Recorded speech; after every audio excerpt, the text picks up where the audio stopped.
1. The sport I most enjoy is running. I do quite a few triathlons, but running is my favourite aspect. 2. Well, sports is huge for girls in America, so we grow up from the young age of 4 and 5 playing soccer, so that's my favourite sport. 3. Golf is my first love, really. I have enjoyed it for some time, and I try and play twice a week if I can. 4. Squash has become a huge favourite. So love playing squash, and it's a great way to socialise as well with friends. 5. I really love football, and my favourite player is Zinedine Zidane.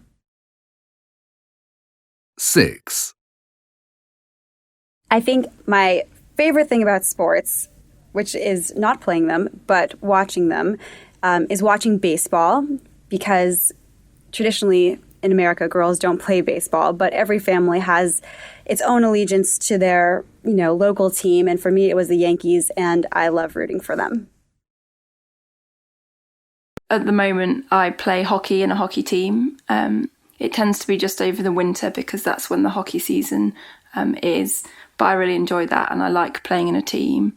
So I like playing team sports because it's nice to interact with a team and kind of feel like you're all working towards the same goal. I did used to be a member of a gym, but I found it quite difficult to motivate myself to go, and I kind of prefer being in a team sport because you're kind of exercising without really realising it. You're just sort of having fun in a team sport. So that's why I like playing hockey. Rugby is my favourite sport, and I think that's because it's a sport which generates great team spirit.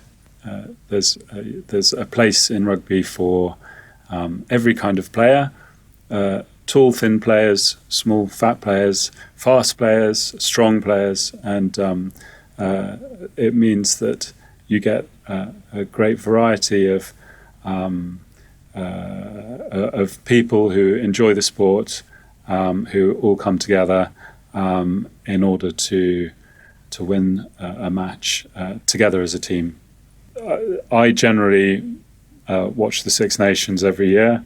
The Six Nations rugby tournament is an annual tournament that involves teams from England, Ireland, Scotland, Wales, France, and most recently joined Italy. 1. I like listening to music where a group of people sing together in often a church setting. 2. I like war films because I'm a big fan of history, and they help to bring it to life. 3.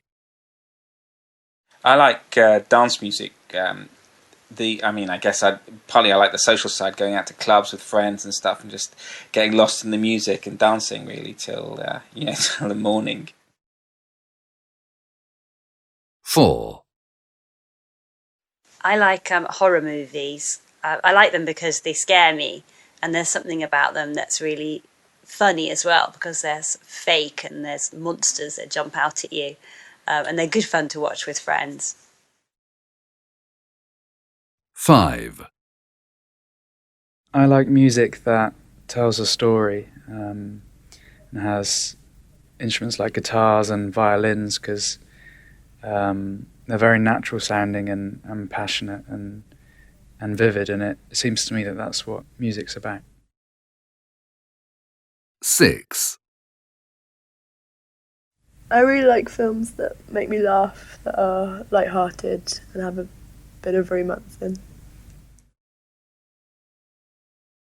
I really like blockbuster movies, mainstream movies, because they're really escapist, they're larger than life, they're really fun, and they're just, to me, what the movies are about. Hollywood, glamour, again, larger than life, bigger than reality, and just getting away from it all for just about 2 hours.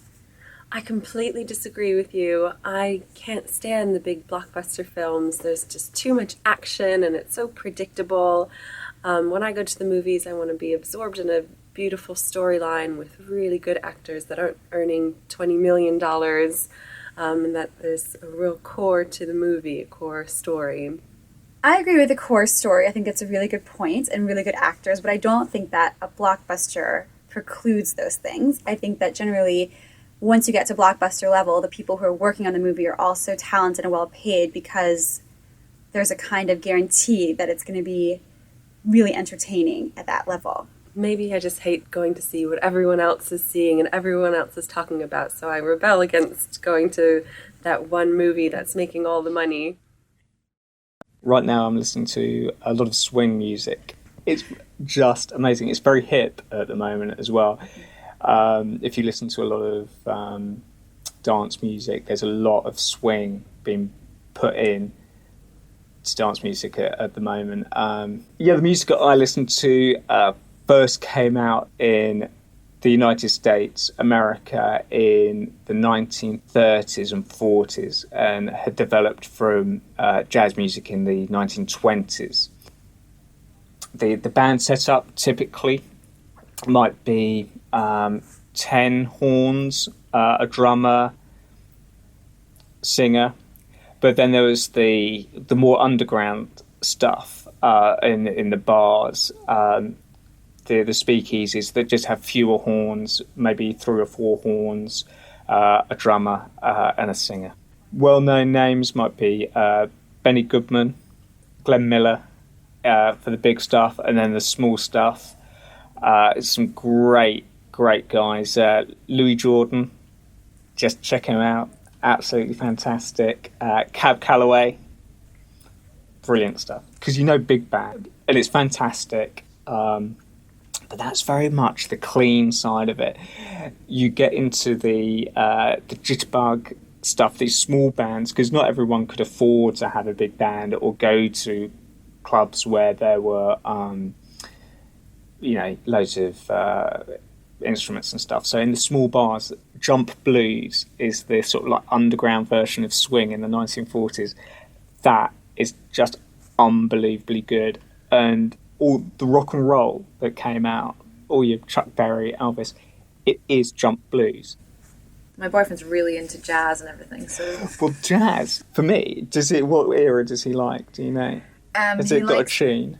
He likes all of the kind of Ella Fitzgerald and all that kind of stuff. Yeah, that's the good stuff, because after the Second World War, when bop came, it loses the dance floor. The Ella Fitzgerald is just absolutely wonderful. Yeah, he's really into it. There's a jazz night that we go to in London Bridge every month that he just adores, and he just loses himself in it every night. And I like some of it, but not the really hardcore stuff that you almost can't feel the rhythm in anymore because it's so all over the place. Well, that's a great style of music to play, but not to listen to.